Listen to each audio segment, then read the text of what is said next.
మింగినట్టున్నావు కొత్త ఆవకాయతో కొండంత వాయ. చిత్తం.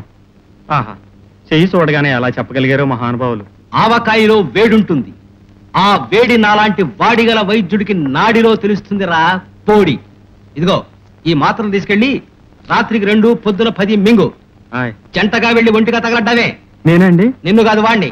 నువ్వు వెళ్ళు. వస్తాను బాబాయ్. కోడలేదురా. కోడలేదంటే గోడలకేసి నీడలకేసి చూస్తావేరా గోడల జుట్టు వెధవా. ఏ అమ్మేశావా? ఆ కర్మ. సినిమాకి వెళ్ళావా?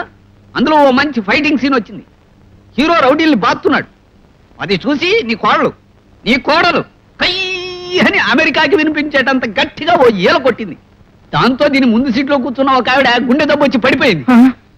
నానా నానా నీకు కూడా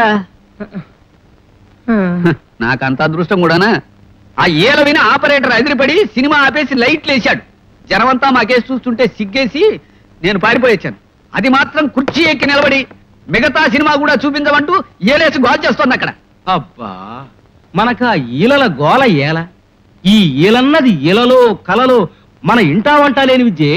అబ్బా, దాని ఈలతోనే చూస్తుంటే మధ్యలో నీ కవిత్వం గోలేమిటి నాన్న? తలవాచిపోతోంది. అగ ఏమిటి ఏమిటి ఇందాక నువ్వు అక్కడ చేసిన పని? కోపడకండి, అంత శబ్దం వస్తుందని అనుకోలేదు. నిన్ను ఇక జన్మలో బయటికి తీసుకెడితే నా చెవిలో ఏలే చంపేవే. అంత మాట అనకండి. ఈల వేయటం నాకు మాత్రం ఇష్టమన్నా? ఏం చేయని చెప్పండి. ఎక్కువ సంతోషం కానీ బాధ కానీ కలిగినప్పుడు వేళ్ళు వాటంతటా అవే దగ్గర అవుతాయి, నోటు దగ్గరికి వెళ్ళిపోతాయి. లోపల నుంచి గాలి వస్తుంది, బయటికి శబ్దం వస్తుంది. ఇవన్నీ నాకు తెలియకుండానే జరిగిపోతాయండి. నా వల్ల కాదే. ఏలేసే పెళ్ళాన్ని ఏలుకోలేను. ఇవాళ రేపో వకీల్ గారిని కలిసి నీకు విడాకులు ఇచ్చేస్తాను. అంటే ఏంటండి? కోర్టు వారు నీకు నాకు ఇక ఏ సంబంధం లేదని కాగితం ఇస్తారు. అది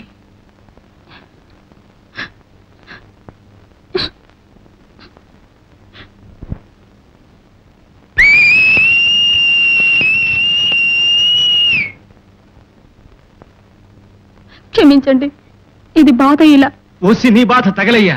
అమ్మా అమ్మా, గుండెకి కింద పడ్డ అప్పడల్లా గుండె చితికిపోయింది కదమ్మా. ఒరే కుంకాక్షి, ఇహ నుంచి క్షమించమని అది మీ ఆమె నడకు. ఆ సంబరంలో మళ్ళీ ఈల కొట్టిందంటే ఈ గుండెకి ఆ ఈల జోలవుతుంది. స్వస్తి.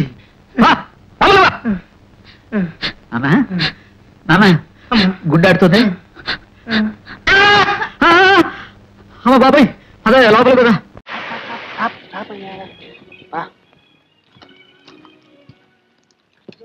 శ్రీరామం అని పరిశ్రమ. చంద్రుడు ఏ తార ఇంట్లోనూ కాస్త లేటు చేసి ఉంటాడు. జాతకం అడ్డం దొరికి పోనీ ఇలా బెడిసి కొడుతుందని ముందే వార్నింగ్ ఇవ్వచ్చుగా సన్యాసి ముండా కొడుకు. అమ్మో, పిల్లలు బయటే ఉన్నారయ్యా, ఇంట్లో వెళ్ళడానికి భయంగా ఉంది. పిల్లల గురించి తండ్రి భయపట్టు. చీకటి ఉండగానే కొంపకు చేరటం అలవాటు. పైగా తెల్లవారి పొద్దెక్కాక రావడం ఇదే మొదటిసారి. పైగా ఏ అవతారంతో. ఇది చూసి పిల్లలు ఏమి నాన్న ఇది అడిగితే ఏమని చెప్పాలి? కార్ రిపేర్ అని చెప్పండి. నమ్మకపోతే నో ప్రాబ్లం, నో ప్రాబ్లం. ఉన్నానుగా నేనున్నానుగా. చెట్టు పక్కన దాక్కోండి. మీ పాలేరును సైగ చేసి పిలవండి. ఈ పత్రికలు వాడి చేతికిచ్చి విత్తనాలు జల్లినట్టు పిల్లల మధ్యకు విశ్రమని చెప్పండి. 5 సెకండ్లు లాగి దర్జాగా ఇంట్లోకి వెళ్ళిపోవచ్చు.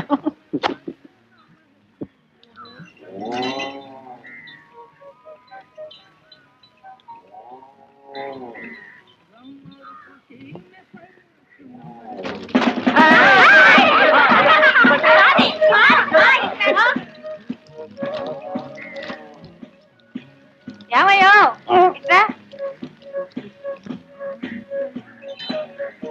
ఇదేమైనా బాగుందా? నీకేమైనా బుద్ధి ఉందా?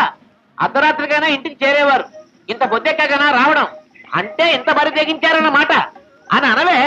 అను, నువ్వు ఇలా నిలదీసి అడుగుతావని నాకు తెలుసు. నీ మాట రైటేనే. నువ్వన్న మాట ఏమిటి? నేనే నీ పెళ్ళాన్నైనా అడుగుతాను, కానీ కారణం ఏమిటని అడిగావా? అడగలేదు. కారు చెడిపోయింది. అవునవును, తెల్లవార్లు చీకట్లో రిపేర్ చేస్తున్నారు పాపం. ఆ కిల్లి ఉమ్ములు, ఆ కుంక ముద్దర్లు, ఇవన్నీ కారు తాలూకువే. ఆవిడ దూరానికి కొట్టే ఆ కంపు కూడా పెట్రోల్ కాబోలు. నీకు ఆ బుద్ధే ఉంటే ఇంత బరితెగించి బజార్న పడవు. నువ్వు ఏ రొప్పులో ఏడిస్తే నాకే, నా కర్మ అనుకొని నేను సరిపెట్టుకుంటాను. పిల్లలు రాత్రి నాన్న ఇంట్లో లేడా అని అడిగితే మాత్రం బావిలో దూకి చస్తాను. చస్తే నా ఆస్తి నీకవుతుంది అనుకోకు. పిల్లలందరి పేరా రాసి పారేశాను. నీకు మనోవర్తి 200. నీకు ధర్మం కాదే, నీకు నేను దేవుడు లాంటి వాడిని. నా కోసం అక్కడ పూజలు చేస్తూ నన్నే హింస పెడతావా? తల పగిలిపోతుంది, కాస్త కాఫీ తీసుకుని. ఇంకెప్పుడు ఇలా చేయనని అబద్ధం చెప్పండి. ఒట్టు. అబద్ధం చెప్తానని ఒట్టా? నిజం చెప్తానండి. అబ్బా, నన్ను ముట్టుకోకండి. మడా కాదు, శుభ్రత. కాఫీ తీసుకొస్తాను, కాస్త మొహం కడగండి.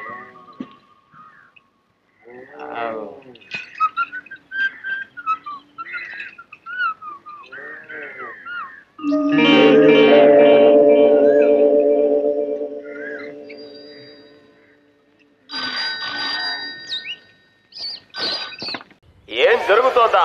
జరుగుతుంది ఎవరో తెలుసా? 3 సంవత్సరాలుగా నన్ను బౌలింగ్ లోనే కూర్చోబెట్టారు కదా.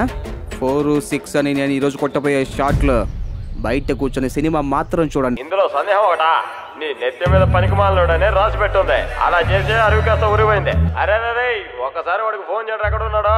రే నువ్వు ఎప్పుడు వస్తావు? రే ఇదే కదరా 10 గంటల నుంచి చెబుతున్నావు. ఇక్కడ వికెట్ పడే కొద్దీ ఆ జింజర్ గాడు దిగుతానని గోల్ చేస్తున్నాడు రా.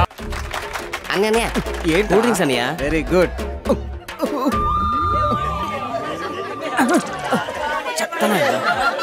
పని చదువుతాను.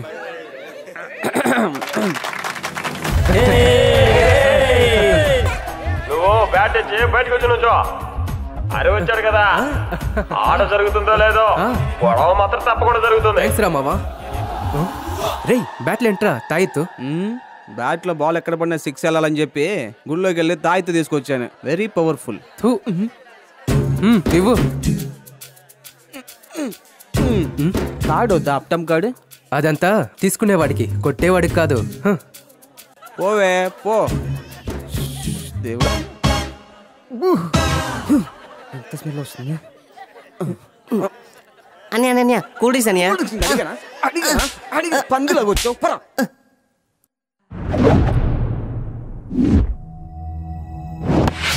కొట్టిన కొట్టికి ఆంధ్ర బోర్డర్ దాటి చెన్నై వెళ్తుందా?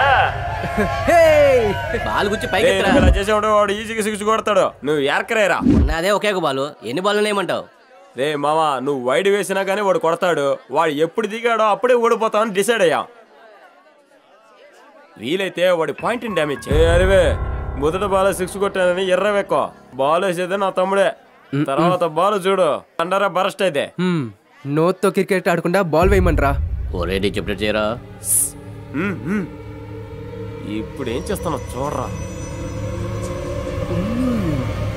పరిగెత్తి చూస్తుంటే ఇంకా నయ్యం రంగంలోకి మనం దిగలేదు. తగిలినట్టుంది. అప్పుడే చెప్పా అప్టమ్ కాన్ పెట్టుకెళ్ళరా అని. వాడు బానే ఉన్నాడు.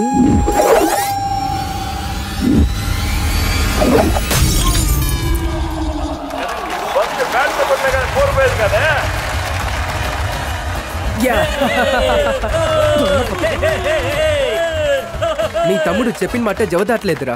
చెప్పినట్టుగానే మిడిల్ స్టంప్ లోనే కొట్టినట్టు అన్నాడు. కంగ్రాచులేషన్స్. ఇంకొకరి చేతులు పైగా తీసుకోవాలనుకుంటున్నాడు. ముఖ్య సమాచారం, నా ప్రాణ స్నేహితుడు జింజర్ ఎక్కడున్నా స్టేజ్ పైకి వచ్చేయి.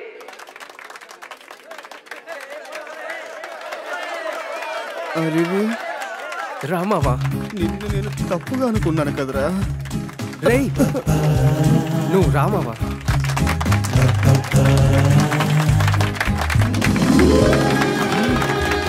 థ్యాంక్ యూ మామా, థ్యాంక్ యూ. ఇవాళ నేను కప్పు తీసుకున్నానంటే దానికి కారణం నా ఫ్రెండ్ జింజర్. వీడు మాత్రం లేకపోయింటే ఈ కప్పుని నేను 3 సంవత్సరాల ముందే తీసుకుంటాను.